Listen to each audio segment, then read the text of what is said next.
I remember being so insecure of my arms.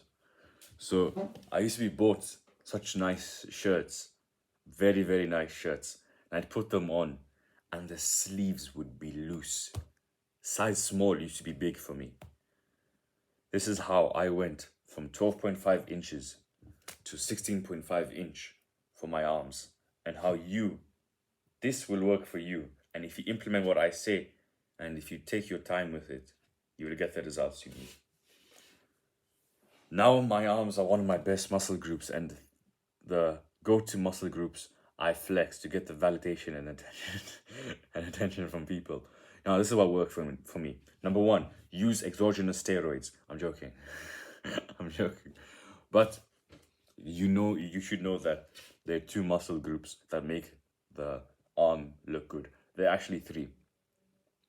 There's the bicep, the tricep, and the brachioradialis. Okay, and I'll teach you how to train all three of them.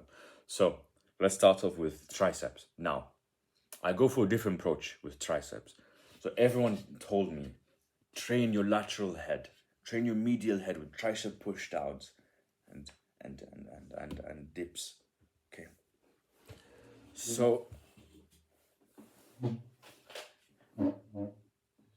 your long head, this is your long head, gives you that girth of the arm.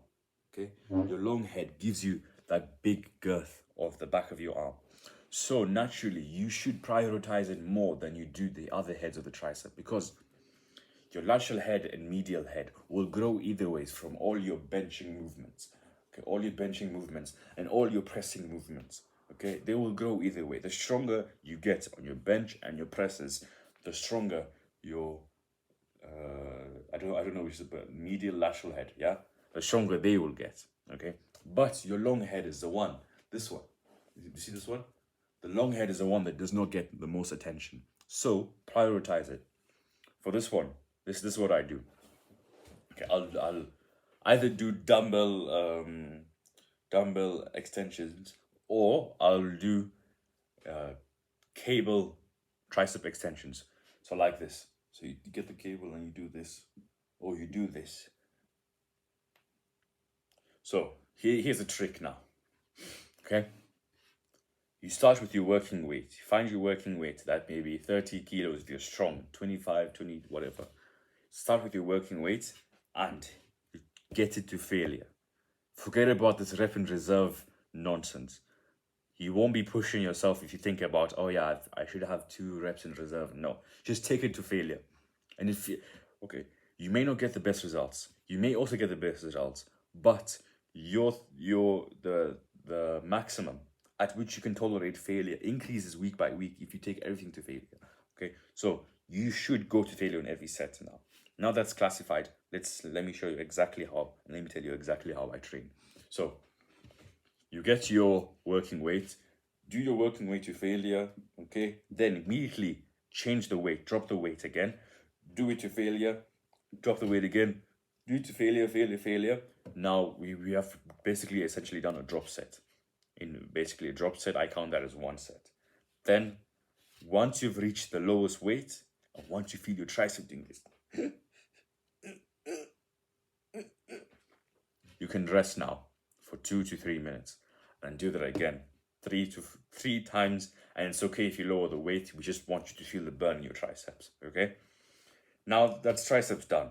Okay, and if you wanted to go the extra mile for your triceps and you actually want to grow your lateral head and medial head, do your push downs, your heavy push downs, do your dips. Okay, you can do them. It's fine, but implement what I say with a drop set and to failure and the rest. Okay, and make sure, and this is another tip I can give you, make sure to track your workouts.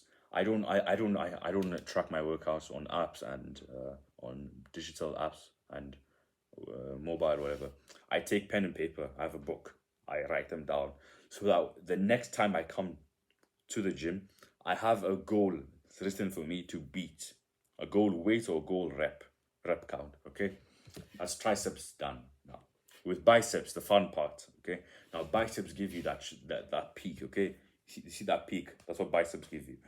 Okay, biceps are the showy part, the part everyone wants to grow, but they don't know how to train it properly. Okay, For some reason, I see people train biceps at the end of a workout.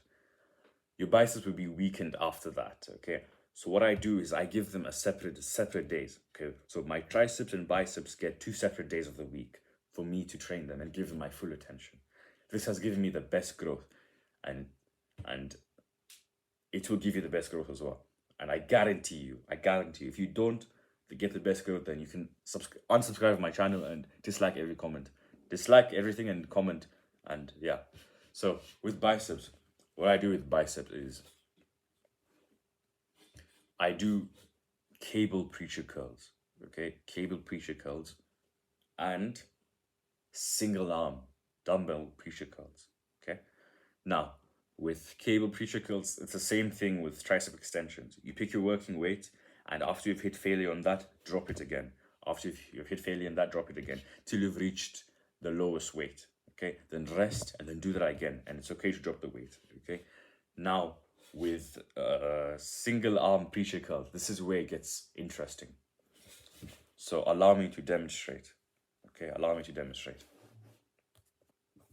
So I do single arm preacher curls on an inclined bench, similar to this fashion, okay? So after you've hit failure, okay, after you've hit concentric failure, people think they've hit failure when they can't do this part of the movement. That's not true, okay? You also have the eccentric part of the movement, the lowering of your arm. So what I do for this is, after I've hit concentric failure, okay, after I can't lift the weight anymore, so let's say I'm struggling, I get my other arm, lift the weight with my other arm like this, and let go and do the eccentric movement, okay? So this way I can hit failure, true failure, on both eccentric and concentric, okay? What this does is, obviously it burns, but it's very intense. So what I do is, I do 3 sets of this for both arms, and I allow myself to lower the weight and again and again and again. So you've truly trained to failure this way, because you've done the concentric and also eccentric part of the movement. Now for forearms, my weakness, which I'm giving attention now to, is I don't know what this exercise is called, but yeah, behind the barbell, behind the back barbell flipping. I don't know this movement, but you can find out. Okay, take the barbell and do this for your forearms, and that's it. That's arm training. Now with exercise selection, pick 2 exercises for your biceps and triceps, and switch it up every workout, every week. Between those 2 exercises, to make your workout less monotonous and bland and boring. Okay, to give them a bit of fun. Okay, don't overcomplicate it. Train them twice per week. Get your sets to 10 sets, if not even maximum of 15 sets per workout of your triceps and biceps.